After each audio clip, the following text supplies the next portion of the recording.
Oke, bismillahirrahmanirrahim. Assalamualaikum warahmatullahi wabarakatuh. Perkenalkan, nama saya Sopri Nudayanti dengan NIM 2006061. Di sini saya akan menjelaskan mengenai pengenalan dari AI. Oke, yang pertama kita harus tahu dulu nih apa itu AI atau kecerdasan buatan.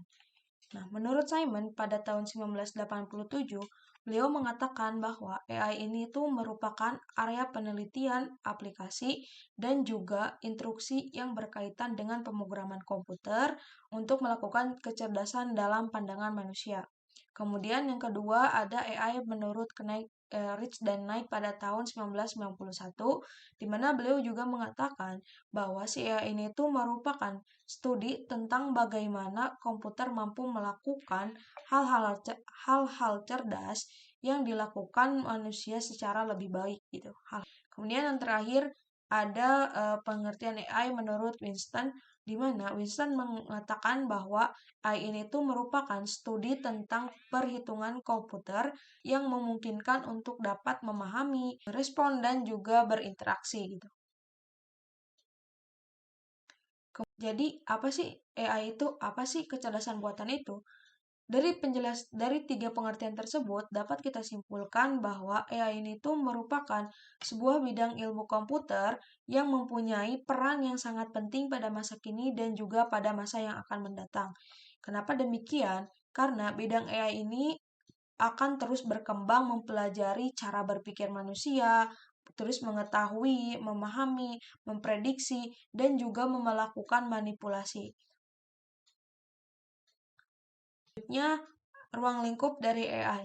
Nah, ruang lingkup AI ini pertama di bidang ilmunya. AI ini itu mencakup 4 bidang ilmu. Yang pertama ada filosofi dan juga cognitive science, kemudian tentunya ada matematika, kemudian selanjutnya ada psikologi, dan yang terakhir tentunya ada ilmu komputer. Dari bidang ilmu ini akan melahirkan yang namanya kecerdasan buatan.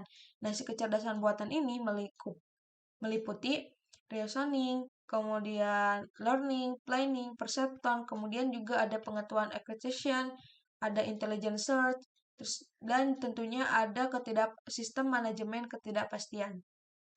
Nah, dari AI ini dapat diterapkan di beberapa bidang. Ada di expert system, kemudian dapat diterapkan juga di computer vision, di NLP, di robotic, navigation, di games, dan juga di Turing probing. Nah, salah satu contohnya untuk di bidang computer vision itu adanya dengan pendeteksi wajah, kemudian kalau untuk di bidang NLP itu salah satunya adanya mesin translator, kemudian ada Grammarly, dan lain sebagainya. Nah, selanjutnya ada tujuan dari AI.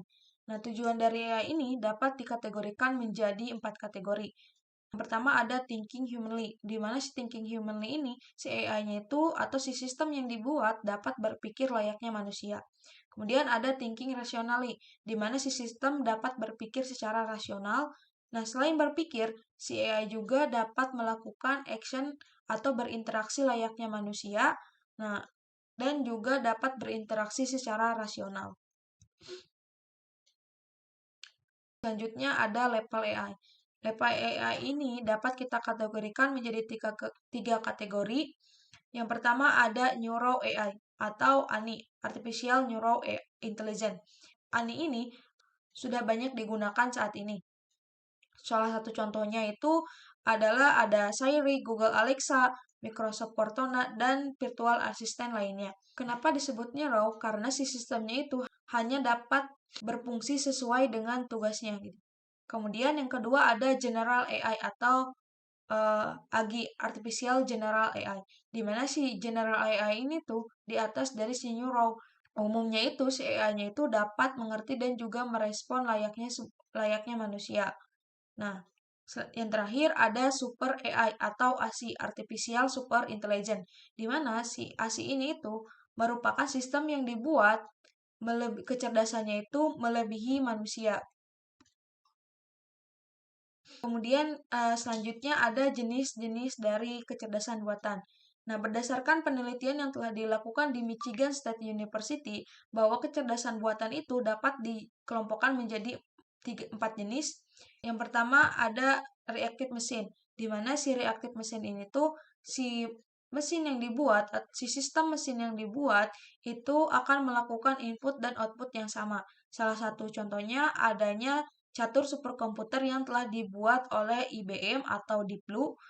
Kemudian ada juga sistem rekomendasi dari Netflix, di mana si Netflix ini akan merekomendasikan film atau TV kepada si pengguna sesuai dengan story dari si pengguna. Kemudian yang kedua ada limited memory, di mana si AI-nya itu akan bertindak berdasarkan data dari momen masa kini dan juga masa lalu. Sehingga si AI dari waktu ke waktu akan semakin cerdas berdasarkan data yang telah mereka miliki. Nah, salah satu contoh penerapan dari limited memory ini adanya mobil self-driving. Hal ini dikarenakan AI yang diterapkan di mobil self-driving ini tuh dapat mengetahui lampu lalu lintas, kemudian rambut tikungan, dan juga gundukan di jalan.